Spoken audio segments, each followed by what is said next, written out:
Greetings comic book fans and welcome to the Dude Cave. I'm Jason and these are my comic book reviews for the 5th week of September 2015. 11 books to review today. I did pick up 12, but the Suicide Squad annual, I haven't read the other Suicide Squad books yet, so I'm going to read that when I've read them, so that is not for review today.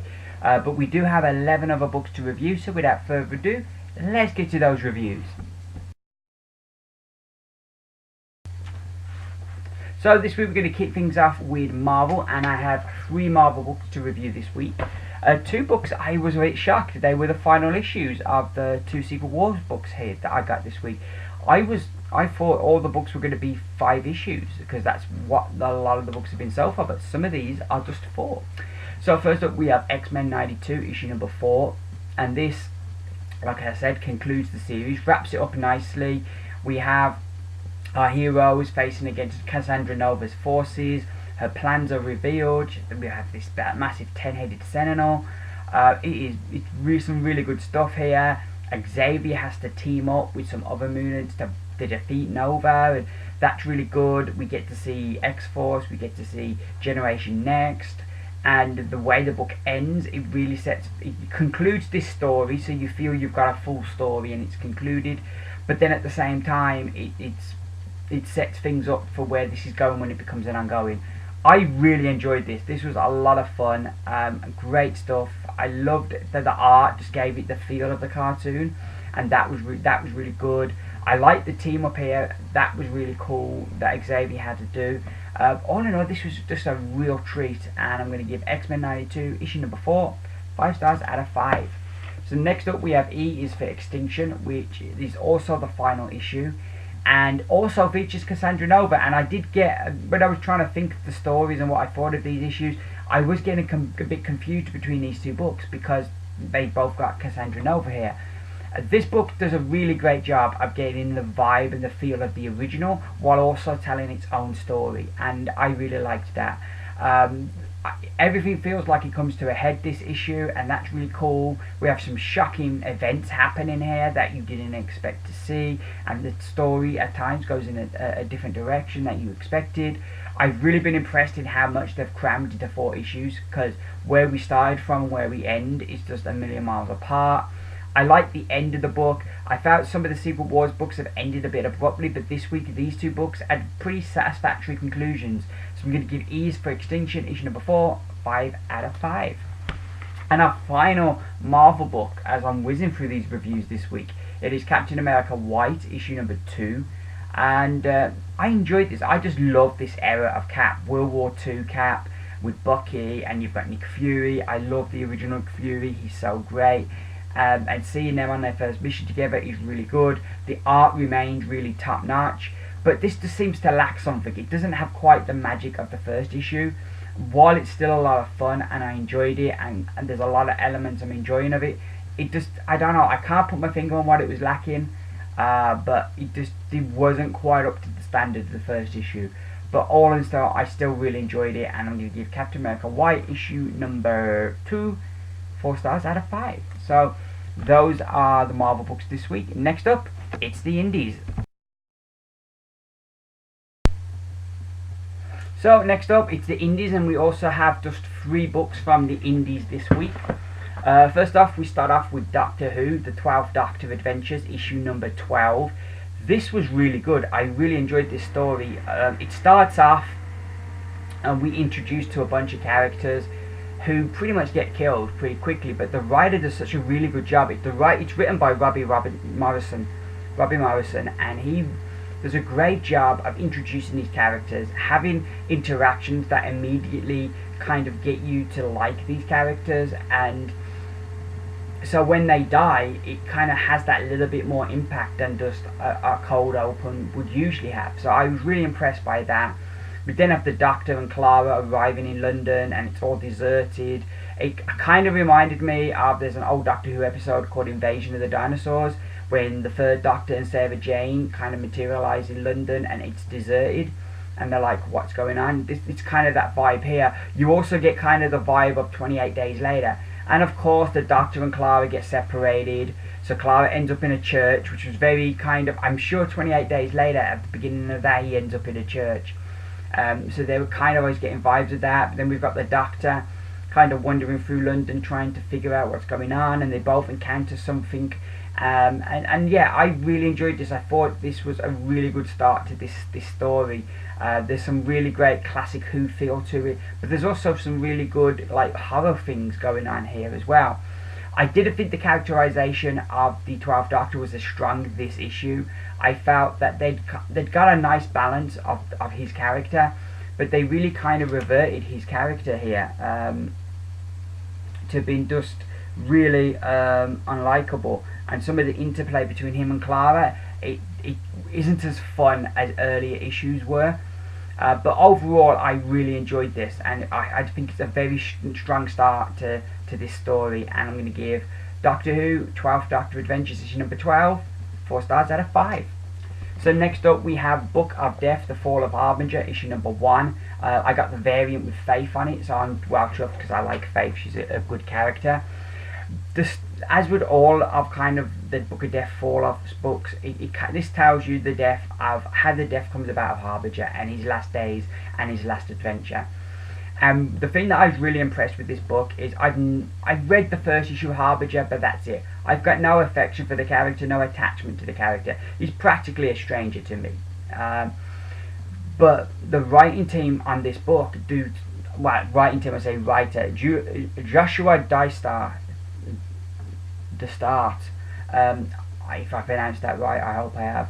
But he does a fantastic job because I even though I have no history with this book and with a lot of these characters in this story, I'm invested. He does such a good job of kind of bringing me on board with these characters that I care, and that the emotional moments resonate for me, and I feel it. And it isn't an emotional book as you'd expect a kind of Last Days book to be, you know, a Fall of book. And, you know, he does such a great job that I really feel it. It was great to see Kano back on a book. I don't think I've seen him since he did Swamp Thing. I've not seen him pop up on anything I've been reading. So it's good to see him back. I hope it's a him. I'm going with a him. I haven't heard that Kano's a woman, so I'm going to go with Kano's a man. So it's good to see Kano back on a book. And like I say, this story I really enjoyed. And it kind of, there was a couple of nice kind of twists and turns here and there. So it didn't go exactly the way that you thought it was going to go. And there was a few surprises. And I really like kind of the end and how it ends and stuff. But yeah, this was really good stuff. I really enjoyed this, and a lot of fun. I say a lot of fun. It's not really like a fun book, but it was an enjoyable read, a book that gets you emotionally invested. And I can only imagine how much more it must have resonated for someone who's read the whole of Harbinger, because you know they would have been even more invested. Because for somebody like me, I bloody loved it. So I'm going to give Book of Death, The Fall of Harbinger 5 stars out of 5. So our final indie book this week, back to Titan Comics, as it's Doctor Who, The 10th Doctor Adventures, Year 2, Issue number 1. And that is going to be one long ass title.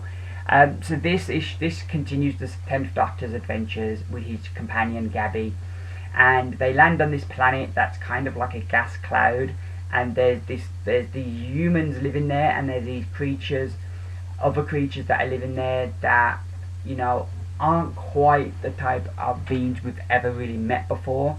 And it's an interesting kind of relationship they have with the humans and with these other creatures on the planet.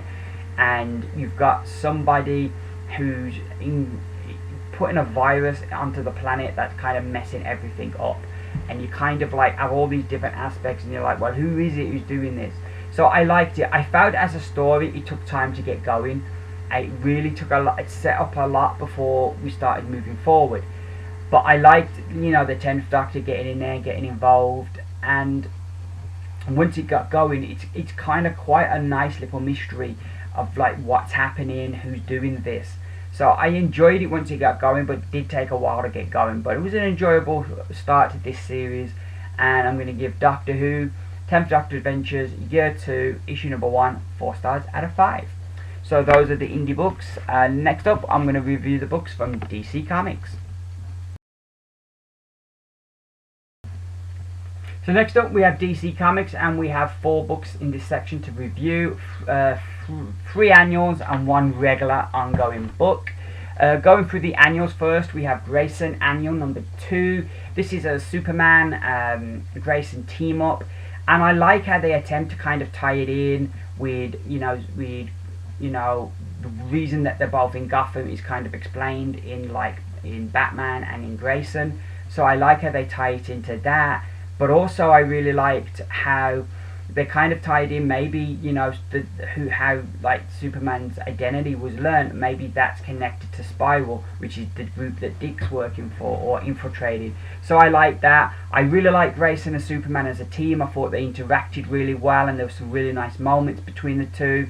It is kind of a bit of a throwaway story, but I really enjoyed it. I enjoyed the interactions. I like how they started it with kind of like an adventure from Dick Grayson when he was Robin, and kind of how he viewed Superman and stuff, and how kind of that relationship, that kind of set up their relationship with the book. I liked how they did that. All in all, I found this was a lot of fun, and what I'd like in an annual, you get to see a team up you don't usually get to see. But they did it really well in that you could see there was a lot of effort there to try and tie it in with the books and make everything kind of fit in. So hats off there. All in all, I really enjoyed this, and I'm going to give Grayson annual number 2 5 stars out of 5. We then have Green Lantern issue number 4, annual number 4. Sorry, this is a kind of. It starts off. It is a bit weird in that it starts off as this kind of flashback story about when Hal first left the Green Lanterns and kind of them tracking him down. So we get this kind of this story, but then by the end of the issue we have a chunk at the end of the issue that kind of introduces these new characters and a new kind of a direction for some of the story to go in, which I think is a very interesting part for the story to go in. So I enjoyed this overall, though I did find it a bit disjointed because there was like these 2 separate things that they wanted to set up. I did enjoy it overall, though. I thought it was good, and I'm going to give Green Lantern annual issue number 4 stars out of 5. We then have Batman annual number 4. This is a Bruce Wayne story. It's not really a Batman story at all. He gets like 1 cameo.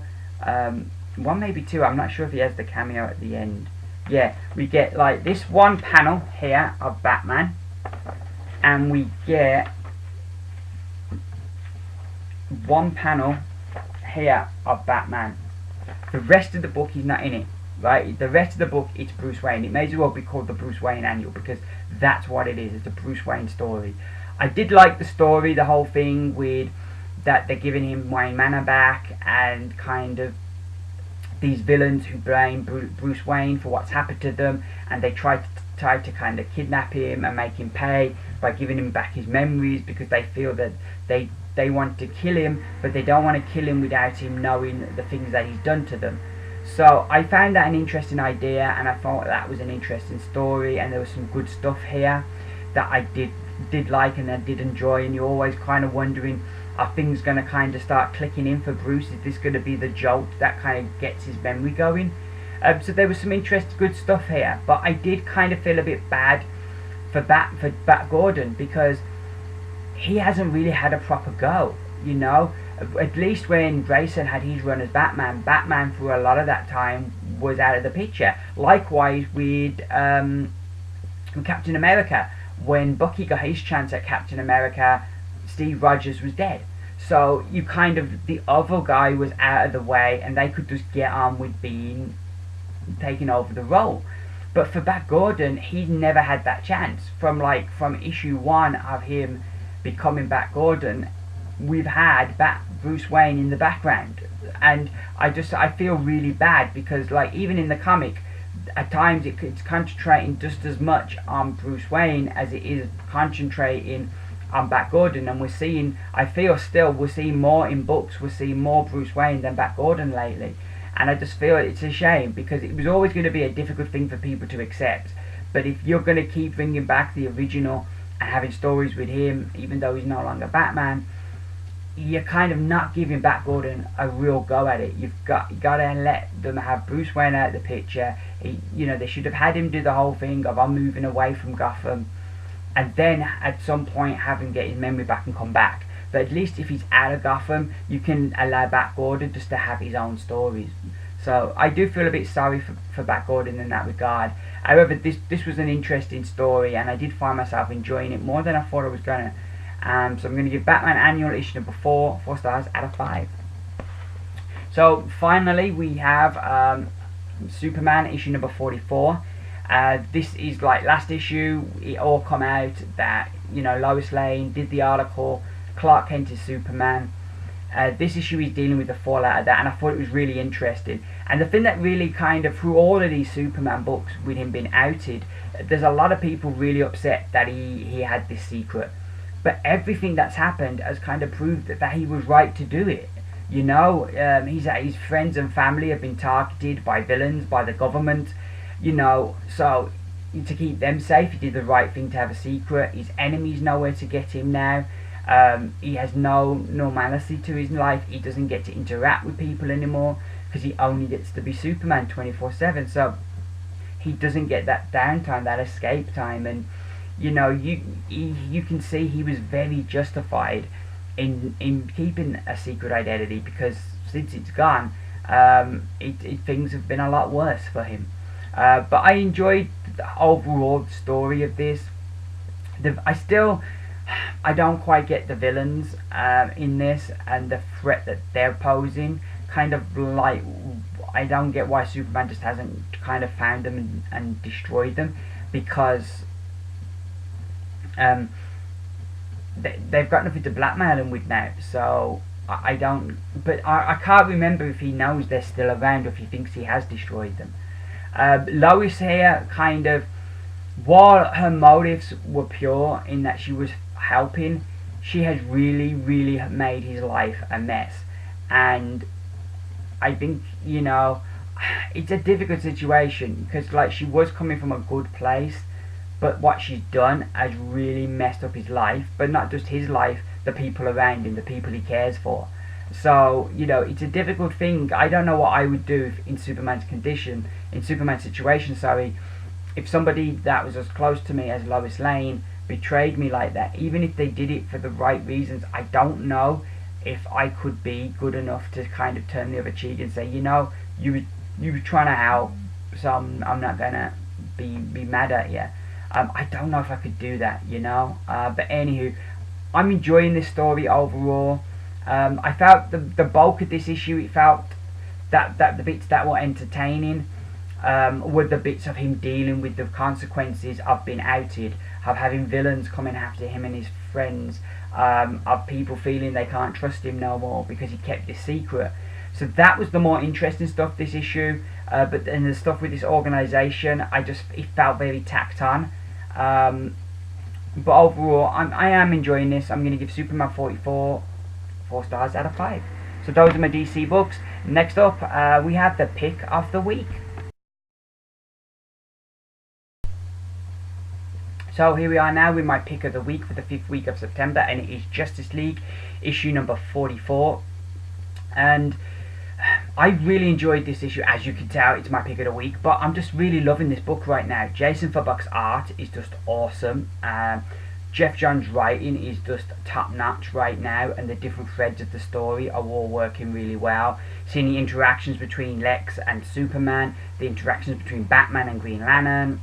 There's a lot of really good things here. We're getting kind of more answers to what the Anti-Monitor is, and we're getting answers to that, and to why he's kind of targeted Darkseid. We get big developments in this, and just every issue feels like a summer blockbuster. And this book feels like a big event, and it's not. It's an ongoing book, but I can understand with a book like this why DC kind of could take the attitude we're not doing events anymore, because if this is what your regular books are going to do, I don't know how you could top this with an event.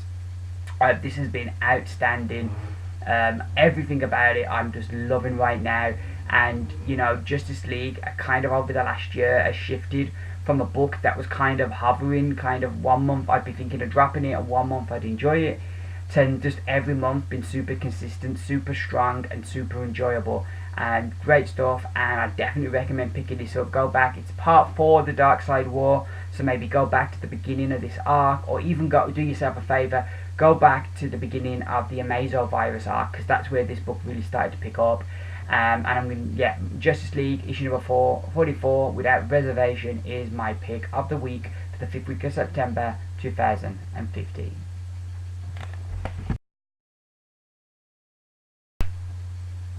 So we've made it to the end of the video, which means it's time to find out who the Company of the Week is. What Company of the Week is every week I'll take, for example, the books from Marvel. I'll add the scores together. I will divide by the number of Marvel books I've reviewed, and that will give me the average score for the Marvel books. I do the same then for the Indies and DC, and then by the end of it, whoever has the highest average score, they are the Company of the Week. So this week, no ties. Last 2 weeks we've had a second, third place tie. This week in third place we have the Indies. They've, like, the last 2 weeks have been winning this, but this week they're in third place with an average rating of 4.3, which is still pretty respectable. In second place with an average rating of 4.4 are DC Comics. So yes, top place this week, the Company of the Week, are Marvel Comics with an average rating of 4.6, which is a pretty good rating. So that's that. Next up, I had a package come in the post today I'm going to share with you that I've been waiting for. I saw people on Twitter showing that they've received these, and I've been going out my mind for the last week thinking, where's mine? And it's arrived. It is the next 2 issues of Doctor Who The Complete History Collection. So we have issue 2, which is the 3rd Doctor, and it has the episodes Colony in Space, The Demons, and Day of the Daleks. You can see there the spine, you have kind of like a picture on the spine that does that. The books are really nicely done. You know, it just has all about, like, the story. If I can get the introduction page, you see there you have your contents. So you have introduction, you then have the story telling you the whole story, pre-production, then how things went in pre-production, production, post-production, publicity, broadcast, merchandise, and there's like a complete cast and credits at the end as well. It's really good stuff. The books are really nicely done. I've really enjoyed the first one, so I'm looking forward to getting to these 2. And the 3rd issue is the 12th Doctor, the current Doctor, and his first 2 stories, Deep Breath and Into the Dalek. You can see it there on the spine again. Overall, this one will be number 76, and then we have the back, and again, you know, it's all very nicely done. Very nicely done. Loads of photos throughout the book, but also, like, it's really fascinating as they really go into detail.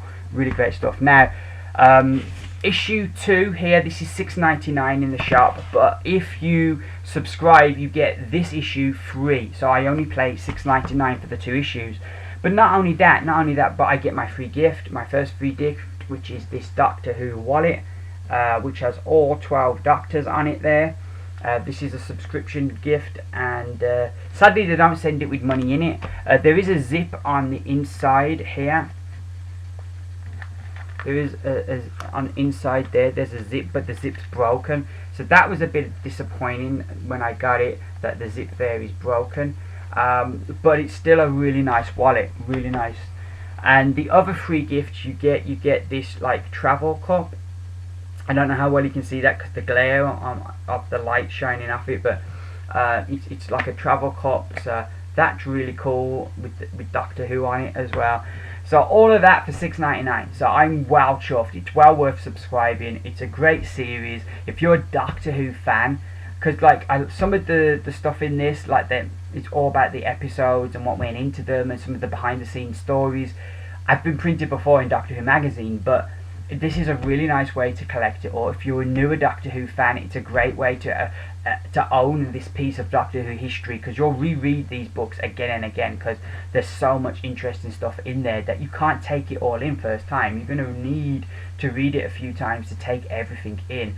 But yeah, I'm really loving this, and I'm really glad I subscribed to it because it's really good stuff. So that's that. I will be back. The plan is I will be back on Wednesday with a haul video. A big week this week. I've got 20 books coming out this week. I'm pretty excited as well. We've got the next episode of Star Wars Scattered Empire. We've got, I think, 2 other Star Wars books coming out now. I think it's Lando and I think maybe Darth Vader coming out. We've got the first issue of Doctor Strange. I'm excited for that. We've got a Green Arrow annual, I think, and the regular Green Arrow book coming out. So yeah, there's a lot of good stuff coming out this, and a lot of stuff I've forgotten off there because there's so much stuff coming out this week. So yeah, that's going to be that. I don't know when next week's review will be up because with 20 books, it might take me a little bit longer. We will see. But there will be a review video up at some point next weekend, maybe beginning in the next week. Yeah, that's my usual time now. So yeah, that's me pretty much done. Thank you very much for watching. I really appreciate it. If you enjoyed the video, give me those beautiful thumbs up. Let me know you like what I'm doing. I will be back, as I said, with my whole video. All that leaves me to say is thank you once again very, very much for watching. I've been Jason. This has been the Dude Cave. Bye for now.